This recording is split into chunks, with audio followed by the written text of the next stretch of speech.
정말 어렵습니다. 또 힘든 상황 가운데 있는데 코로나를 잘 이겨내신 분들도 있고 지금 또 치유 과정 가운데 회복 과정 가운데 있는 성도님들이 참 많이 있습니다. 그 어느 때보다도 여러분들이 많은 기도가 필요한 때인 줄로 믿습니다. 오늘 오래간만에 우리 박영주 집사님 건강이 완전하게 회복된 것은 아닌데 또 다시 올겐 반주를 할 수 있게 돼서 올간 연주 소리를 듣는데 얼마나 마음에 감동이 되는지 모르겠습니다. 건강을 잘 회복할 수 있도록 또한 여러분들이 기도해 주시기를 부탁을 드립니다.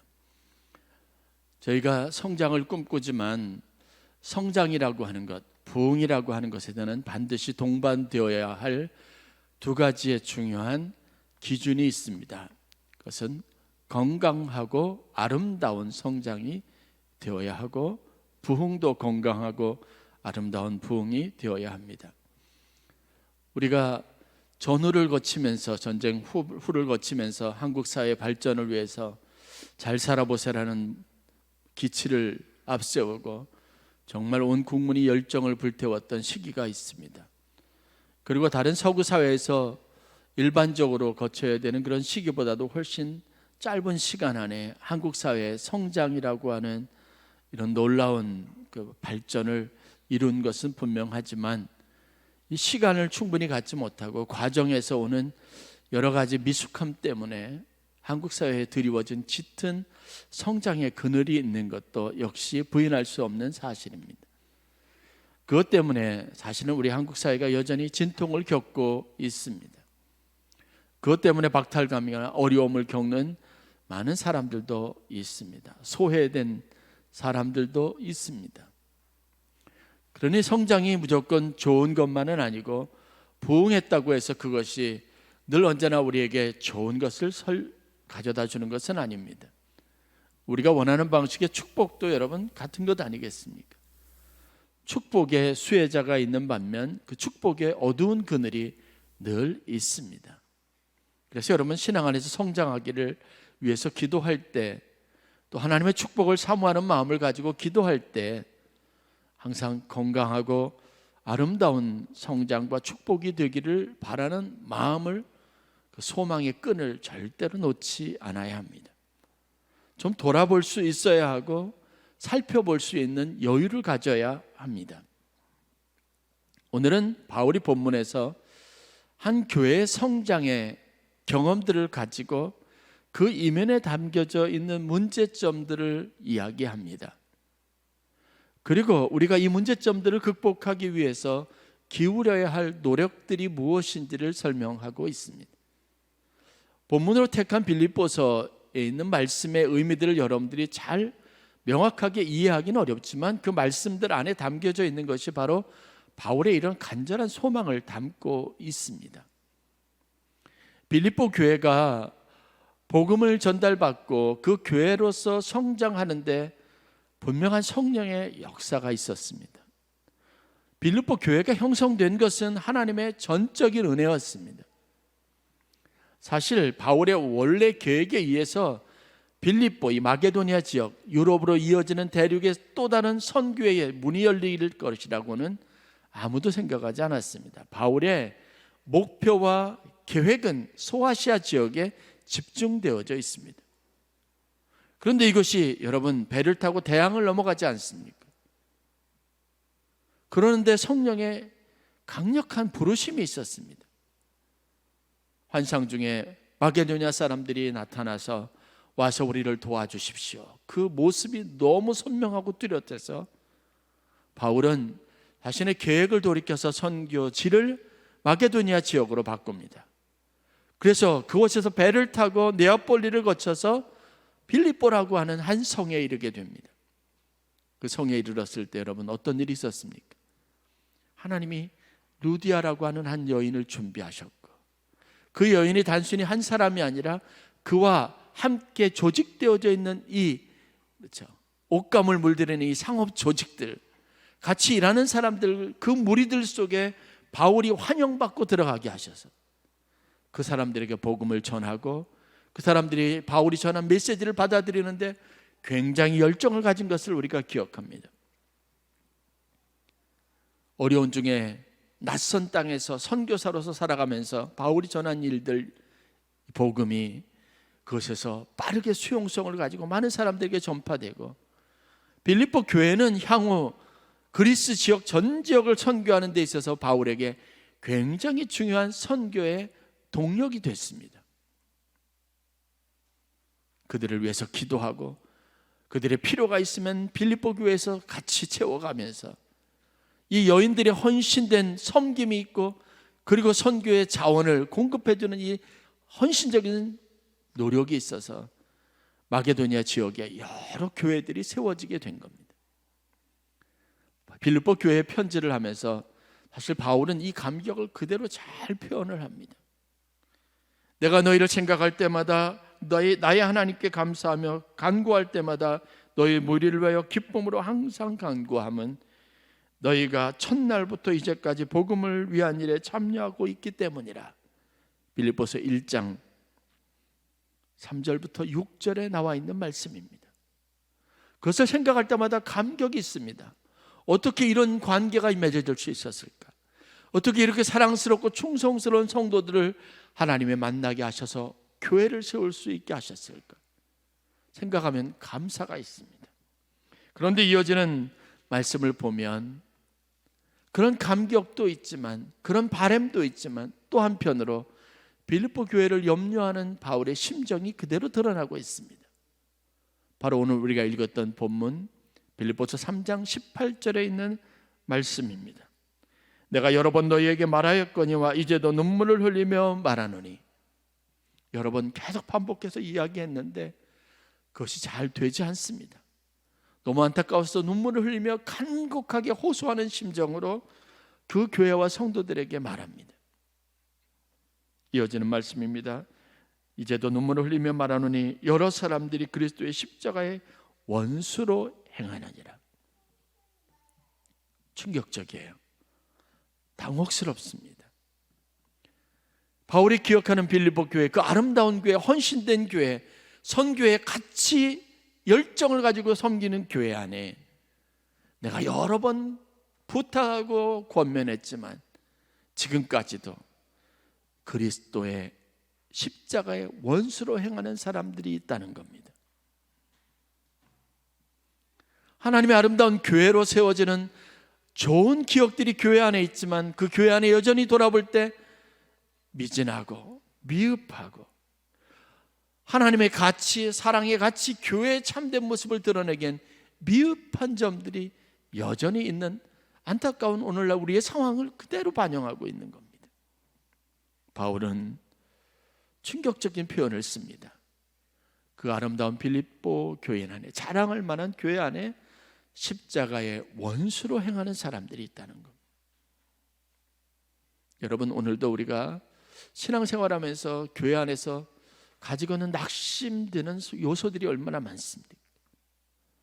분명하게 참된 교회의 모습보다는 그것과 반하는 모습들 때문에 우리가 갖는 절망감, 실망하는 마음들이 있습니다. 바울이 지금 그것을 표출하고 있습니다. 여러분, 우리 가운데서도 십자가의 원수로 행하는 나도 모르는 나의 모습이 있습니다. 신앙 안에서 잘 살고 싶고 믿음 안에서 잘 생활하고 싶은 욕심과 열정은 많으나 내 모습이 십자가의 원수된 자의 모습으로 비춰질 때가 있습니다. 예수님께서 하루는 베드로에게 이렇게 말합니다. 예수께서 돌이키시며 베드로에게 이르시되 사탄아, 내 뒤로 물러가라. 너는 나를 넘어지게 하는 자로다. 마태복음 16장 23절에 예수님께서 베드로에게 하신 말씀입니다. 베드로에게 명령합니다. 사탄아, 내 뒤로 물러가라. 베드로가 사탄의 조종을 받고 있다는 사실이 우리가 충격받을 수밖에 없는 내용입니다. 이 이야기의 맥락을 자세히 따라가 볼 필요가 있습니다. 왜 베드로에게 예수님께서 사탄아, 내 뒤로 물러가라고 말씀하셨을까? 왜 베드로에게 너는 나를 넘어지게 하는 자라고 말했을까라는 것. 예수님께서 가이사랴 빌립보라고 하는 곳을 여행할 때 제자들과 함께 하면서 제자들에게 이런 질문을 던졌습니다. 사람들이 인자를, 자신을 말하는 거죠, 인자를 누구라 하더냐? 제자들이 대답합니다. 그들이 들었던 대로 말하는 거예요. 더러는 세례 요한이라고 말하고, 더러는 엘리야라고도 말하고, 그리고 어떤 사람은 예레미야나 선지자 중에 하나라고 합니다. 이 이야기를 듣던 예수님이 제자들에게 묻습니다. 그러면 너희는 나를 누구라 하느냐? 나를 어떻게 생각하느냐라고 묻고 싶은 겁니다. 이때 가장 먼저 베드로가 이렇게 고백합니다. 주는 그리스도시요 살아계신 하나님의 아들이시니이다. 예수님이 이 대답에 얼마나 감동했던지, 바요나 시몬아 내가 복되도다. 내 이 고백 위에, 이 반석 위에 내 교회를 세울 것이니 음부의 권세가 이기지 못할 것이다 라고 말합니다. 이 신앙 고백 위에 우리의 교회를, 하나님의 나라를, 하나님의 믿는 사람들의 공동체를 세우시는데, 이 공동체는 음부의 권세가 이기지 못할 만큼 강력한 힘이 있을 것이라는 겁니다.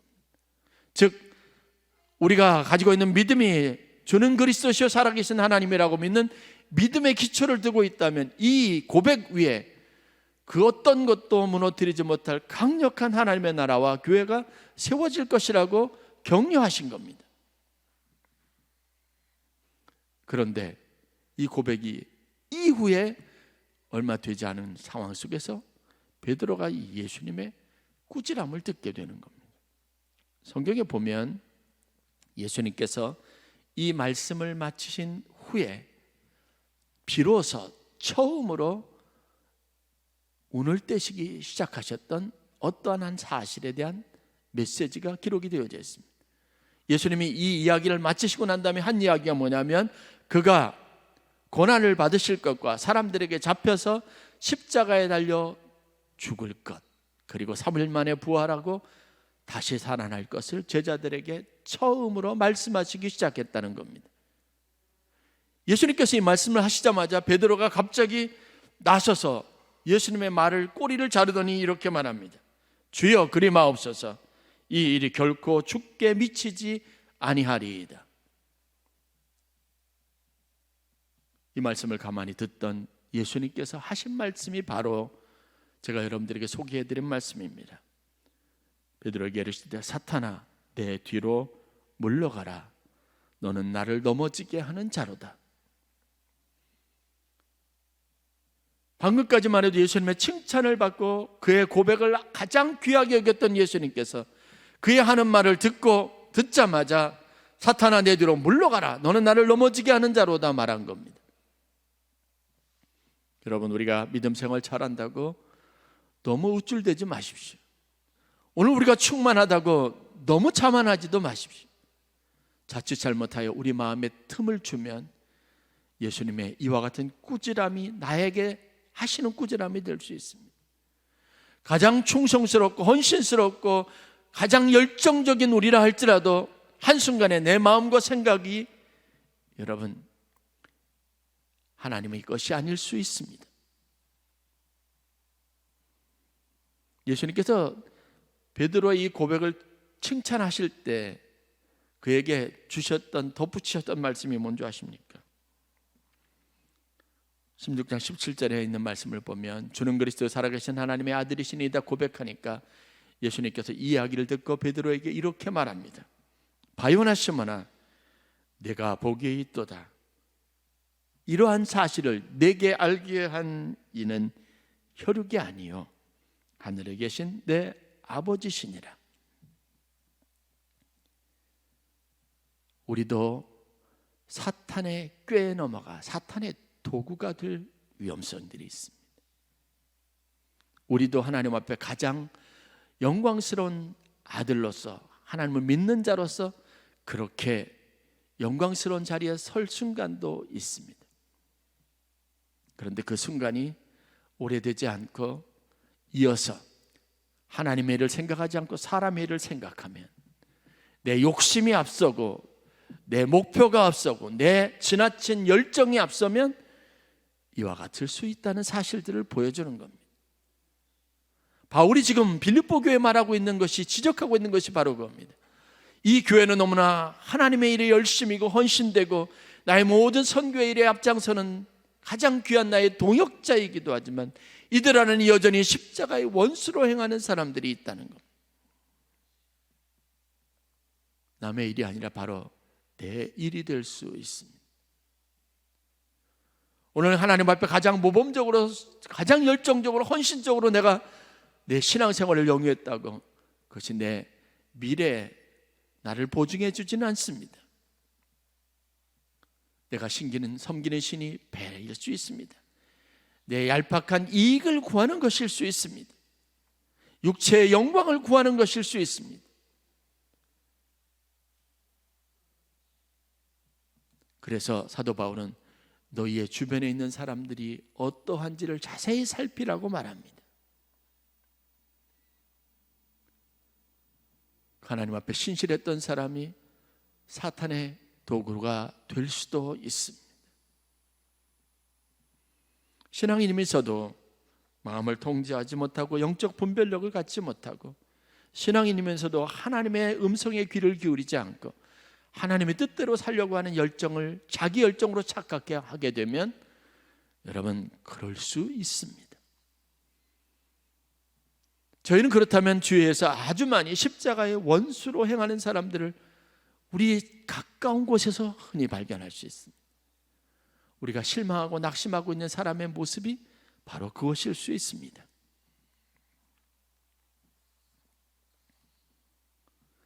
베드로는 예수님이 그런 위험스러운 이야기를 할 때 예수님에게 절대로 그런 일이 일어나지 않겠다고 자기 공명심에, 자기의 충성심에, 의리에 아마 그런 이야기를 했을 겁니다. 주여, 절대로 그런 일이 주님께 일어나지 않게 내가 책임지겠습니다. 그런데 이 말을 주님은 사탄이 주는 생각이라고 말하는 겁니다. 우리가 경계심을 잘 유지하지 못할 때, 우리가 영적 감각을 잃어버릴 때 나는 사탄의 조정을 받고 하나님의 일을 무너뜨리게 하는 사람이 될 수 있다는 이 사실에 여러분 두려움을 가질 수 있어야 합니다. 제가 목사니까 여러분 내가 하는 말이 늘 정당할 수 있을까요? 모든 것이 다 옳다고 말할 수 있을까요? 이 일이 다 하나님의 일이라고 여러분 감히 자랑스럽게 주장할 수 있을까요? 아닙니다. 제 공명심에, 제 욕심에 빠져 사로잡혀 있으면 여러분 저도 주님 앞에 사탄아 내 뒤로 물러가라는 그 말 앞에 자유로울 수 없는 연약한 인간이란 것을 여러분 알아야 합니다. 여러분들이 가지고 있는 열심이, 신앙적인 열심이 여러분 하나님의 뜻을 잘 이어가고 뜻대로 행하는 것이라고 자만하지 마십시오. 교만하지 마십시오. 예수님께서 이 말씀 이후에 그래서 제자들에게 아주 중요한 말씀을 남기셨습니다. 그 말씀이 뭔지 아십니까? 이어지는 마태복음 16장 24절의 말씀. 예수께서 제자들에게 이르시되 누구든지 나를 따라오려거든 자기를 부인하고 자기 십자가를 지고 나를 따를 것이니라. 예수님은 믿는 신앙생활하는 우리에게, 하나님의 나라에 이르기를 바라는 우리에게, 하나님의 능력 안에서 살아가기를 바라는 우리에게 스스로 자기를 부인하라고 명령하십니다. 그래야 우리가 하나님 앞에 온전히 믿음으로 살 수 있는 주의 자녀가 될 것이라고 말하는 겁니다. 나를 부인하는 노력이 없으면 육체의 소욕과 정욕을 이길 수 없다라고 말합니다. 자기를 부인하는 것은요, 여러분이 스스로에게 자원하는 마음으로 자발적으로 스스로 사형을 선고해야 합니다. 나는 없다, 내 생각은 없다, 내 삶의 목적은 없다라고 선언해야 합니다.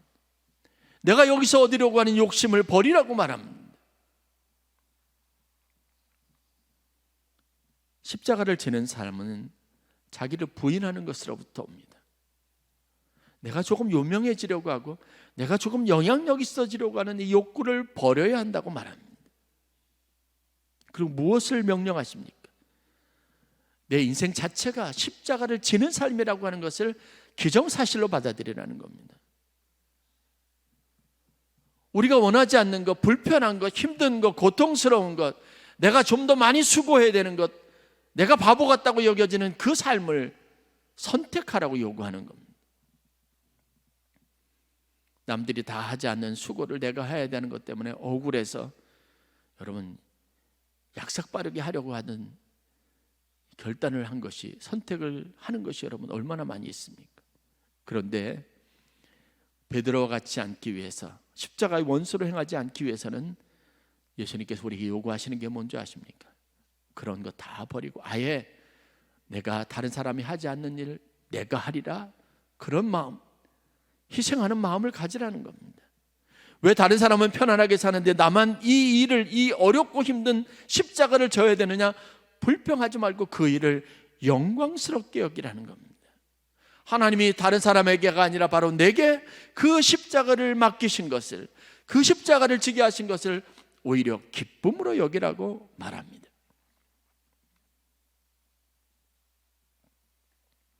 믿는 사람으로 여러분, 우리의 성공은 바로 거기에 있습니다. 건강하고 아름다운 성장과 여러분의 마음에 부흥을 원하신다면, 우리 교회의 부흥을 원한다면 우리 교회는 여러분 그런 성도들로 막 넘쳐나야 합니다.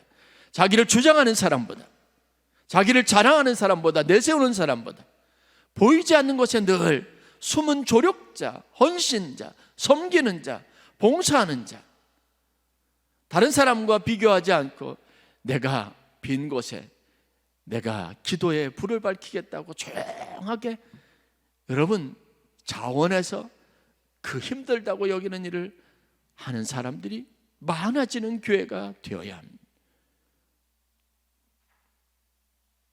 보여지는 곳에 서는 것보다 그늘진 곳에 서서 그곳에 있는 어둠을 물리치기 위해서 여러분 촛불의 사명을 감당하는 사람들이 있어야 합니다. 바울은 그래서 너희가 우리를 본받은 것처럼 그와 같이 행하는 자들을 눈여겨보라고 말합니다. 그 사람들이 아름다움을 보라고 말합니다. 그 사람들이 우리 삶에 주는 감동을 보라고 말합니다. 십자가의 원수들은 눈앞에 이익이나 명예에 연연하지만, 영향력이라는 것에 항상 집중하지만, 십자가를 지는 제자들은 하늘에 시민권을 둡니다. 그것에 소망을 두고 아예 내 인생, 내 육체의 삶을 섬김과 봉사와 희생, 그리고 하나의 미랄이 되는 것에 초점을 맞추는 겁니다. 그런 마음을 가지고 사는 사람들에게, 그런 사람들의 고백 위에 하나님께서 아름다운 교회를 세우시겠다고 약속하신 겁니다. 사순절 기간 동안 우리가 많은 것을 결단할 수 있습니다만, 저는 이 사순절이 의미 있기 위해서 우리가 다시 한번 마태복음 16장 24절 말씀처럼 아무든지 나를 따르려거든 자기를 부인하고 자기의 십자가를 지고 나를 따를 것이니라고 하는 이 주님의 말씀을 여러분의 마음에 깊이 새기고 그 십자가를 영광스럽게 바라보는 마음을 회복하는 절기가 되기를 주의 이름으로 간절히 축원합니다. 짐을 짐으로 여기지 않고 짐을 내게 지어주신 하나님의 영광스러운 것이라고 여겨지고, 그 십자가가 어떤 사람에게는 수치와 모멸감을 느끼게 하는 것이지만 예수님에게는 가장 자랑스럽고 영광스러운 것이 되었던 것처럼 여러분들에게 그렇게 될 수 있기를 바랍니다. 하나님이 이런 교회를 나에게 맡겨주신 것, 하나님이 이런 교회의 집사, 권사, 장로가 되게 하신 것, 성도가 되게 하신 것, 하나님이 이런 가정의 엄마가 되게 하고 할머니가 되게 하고 할아버지가 되게 하고 부모가 되게 하신 것, 하나님이 이런 가정의 자녀가 되게 하신 것, 이제는 그게 원망하던 것이 이제는 내게 사명이 되고 내가 감당해야 될 십자가가 되는, 영광스러운 십자가가 되는 마음의 변화가 여러분들 가운데 일어나기를 간절히 축원합니다. 그것은 여러분만이 할 수 있는 일입니다. 여러분이니까 감당할 수 있는 일입니다. 그래서 그것 때문에 아름다운 좋은 결실이 일어나야 합니다. 타인을 위해서 나 자신을 드리는 일은 여러분 힘이 들지만 가장 영광스럽고 아름다운 길입니다. 십자가의 원수가 아니라, 사탄의 도구가 아니라, 하나님의 일, 땅의 것을 생각하는 것이 아니라 하나님의 일을 생각하는 마음을 가지고 여러분 그 믿음으로 승리하는 성도들이 되시기를 바랍니다. 그러기 위해서 제가 여러분들에게 세 가지 중요한 실천 항목들, 원칙들을 좀 드리기를 원합니다. 이 목표를 가지고 살아가세요. 그러면 여러분 십자가의 도를 이루시는 성도가 될 줄 믿습니다. 첫 번째, 몸의 편안함을 추구하지 마십시오. 몸의 편안함을 추구한다는 것은 그 육체의 정욕을 따라 산다는 것을 의미합니다. 육체의 정욕에게 먹이를 주는 거예요. 인디언 추장의 이야기 여러분 잘 아시죠? 선과 악은 어떻게 그 구분이 있는 줄 아십니까? 인디언 추장은 이렇게 말합니다. 내가 어떤 것에다 먹이를 더 주느냐에 달려 있는 거예요. 즉 내가 기르고 키우고 성장시키는 그것에 여러분 내 인생의 선과 악, 내 인생의 선함과 악함이 결정되게 되어져 있습니다. 육체의 정욕을 위하여 여러분 살아가지 마십시오. 몸이 편안하기를, 그래서 게을러지고 살쪄지는 것을, 나의 유익, 나의 만족을 추구하기 위해서 그냥 무절제하게 사는 삶을 여러분 방치하지 마세요. 그러기 위해서 금식도 유익합니다. 그러기 위해서 수면 시간을 줄이는 것도 유익합니다. 그러기 위해서 안락하고 편안한 시간보다 좀 더 몸을 부지런히 움직이는 봉사의 자리, 섬김의 자리가 있는 그것이 여러분들에게 유익하기도 합니다. 주의 일을 위해서 바쁘세요. 분주하세요. 그러면 여러분에게 살아있는 활력이 생기고요, 생기가 생기고, 기도하면 내가 오늘 하루 하나님과 함께 동행한다는 뿌듯함도 있습니다. 육체가 편안한 곳에 여러분 성령의 역사는 없습니다. 안일한 곳에 근심과 걱정만 찾아오게 되어져 있습니다. 몸이 힘들어도 영혼의 기쁨이 있는 삶, 그것이 무엇인지는 여러분들이 결정해야 합니다. 분명한 것은 몸을 너무 편안하게 하지 마세요. 육체의 정욕에게 에너지를 공급하지 마십시오. 거기에 충분한 힘을 공급하지 마십시오. 그 대신 하나님의 영이 살아있게 해야 합니다.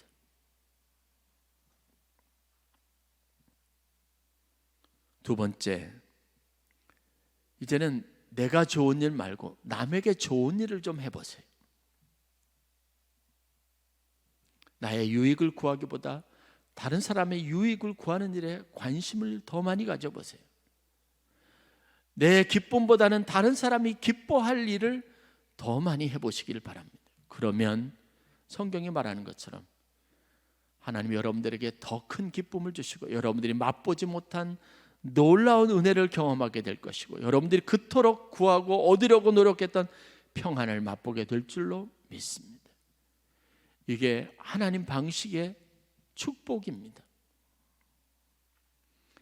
육체 정욕을 제어하는 가장 좋은 방법은 바로 그겁니다. 내 삶의 관심을 다른 사람에게 돌리는 겁니다. 저는 연약한 자녀들을 키우는 부모님들이 참 강하다는 것을 공통적으로 봅니다. 어떤 분은요, 내 자식 때문에 내가 아플 수도 없다고 하소연하는 분도 있어요. 건강해야 된다고 말하는 분도 있어요. 정말 열심히 사십니다. 자기 몸을 위해서, 자기 건강을 위해서 노력한다고 그럴 수 있을까? 절대 그러지 않죠. 그 사명이 있고 다른 사람의 인생이 내 안에 있으면, 내 목적 안에 있고 그것이 내 기도 안에 있으면 굉장히 큰 유익이 있습니다. 예수님께서 말씀하셨던 여러분 원칙이 뭐예요? 사람이 무엇을 입을까, 무엇을 마실까, 무엇을 먹을까 염려하는 것, 그것이 그 사람에게 한자나 더 큰 바라는 것, 목적하는 것을 성취하도록 돕지 않습니다. 오히려 너희는 거룩한 목적을 가지고 하나님의 나라와 의를 구하라고 말하지 않습니까? 그러면 우리가 그토록 원하고 구하고 얻고자 하는 것도 채워주신다고 말씀하지 않으셨습니까? 빌립보서 4장으로 이어지는 말씀을 보면 사도 바울이 이렇게 십자가의 원수로 행하는 것에 대한 폐해, 단점들을 쭉 설명하면서, 그러면 우리가 하나님의 교회 성도로서 마땅히 행할 길이 무엇인지 신앙생활의 몇 가지 중요한 원칙들을 소개합니다. 거기에 보면 이런 표현이 나옵니다. 너희 관용을 모든 사람이 알게 하라. 좀 신경 쓰여도 괜찮아요. 다른 사람들에게 착해 보이는 일 하세요. 다른 사람들에게 그래도 야, 교인이다, 그래, 교회니까 저런 일을 하는구나, 그 부담이라, 거룩한 부담이라도 가지시란 말입니다. 그게 우리를 건강하게 합니다. 마지막 세 번째, 규칙적인 경건 생활을 실천하세요. 신앙생활에 규칙적인 리듬을 갖더란 말입니다. 최고의 방법은요, 늘 마음을 은혜롭게 하는 거죠. 이게 그냥 됩니까? 기도하고 말씀의 공급을 꾸준히 받아야죠. 성경을 꾸준히 읽어야죠. 저는 지난 몇 년 동안 저희 교회에 하나님이 주신 성장의 원동력이 어딨냐고 물으면 저는 매일 아침 여러분들과 함께 나누는 말씀에 있다고 자랑스럽게 말합니다. 제가 아는 목회하는 초년생 목사님들에게, 새롭게 교회를 부임한 목사님들에게 꼭 권면하는 게 있습니다. 이거 해보시라고요. 무심코 여러분들이 그냥 넘어버리고 그냥 읽은 것으로 치부하는 것이라 할지라도 그 말씀이 여러분들이 가져다주는 부담감이에요. 거룩한 부담이, 그 말씀을 통해서 여러분들이 읽었던 성경 구절이 여러분의 하루를 영향력 있게 합니다. 지배력을 갖습니다. 사도 바울이 빌립보서 4장 6절 7절에 이렇게 경건 생활의 유익에 대해서 말합니다. 아무것도 염려하지 말고 오직 모든 일에 기도와 간구로 너희 구할 것을 감사함으로 하나님께 아뢰라. 그리하면 모든 지각에 뛰어난 하나님의 평강이 그리스도 예수 안에서 너희의 마음과 생각을 지키시리라. 우리가 보았던 것처럼, 사도 바울이 이해하는 것처럼요, 마음과 생각은요, 잠시 비워놓으면, 경계심을 풀면 사탄이 들어갑니다. 이 생각을 여러분, 우리의 것이라고 여겨지는 이 부분이 하나님 것이 되게 해야 합니다. 그것을 위해서 제일 유익한 것이 무엇이냐? 여러분, 규칙적인 경건 생활입니다. 뜨거운 것보다 더 중요한 것은요, 꾸준함입니다. 뜨거운 마음은 오히려 더 큰 좌절과 절명을 가져다 줄 수 있을 만큼 취약할 수 있습니다. 이 극명한 온도 차이는 우리의 건강에 오히려 해가 될 수 있습니다. 그러나 꾸준히 부어지는 하나님의 은혜의 공급은 여러분을 가장 평안하고 안정되게 붙잡아주는 삶의 능력이 됩니다. 이 사순절 기간에 십자가의 은혜를 묵상하고 십자가의 원수된 우리의 연약함의 문제를 생각하시고, 그래서 몸에 편안한 것보다 열심히 봉사하고 섬기면 내 몸에 자원하는 마음으로 십자가를 지는 마음 가지고 살아야겠다는 결단이 있기를 바라고, 나의 유익보다는 다른 사람의 유익을, 나의 기쁨보다는 다른 사람의 기쁨을, 나의 삶보다는 다른 사람의 인생을 위해서 더 많은 관심을, 그것을 키워나가는 절기가 되기를 바라고, 규칙적인 영적 습관들을 몸에 배게 해서 사순절 40일 작정하는 여러분들의 기도 생활을 통해서, 말씀 묵상을 통해서, 십자가를 묵상하고 경험하는 이 기간들을 통해서 여러분들이 더 든든하고 아름답게 성장하는 귀한 은혜가 있기를 간절히 축원합니다.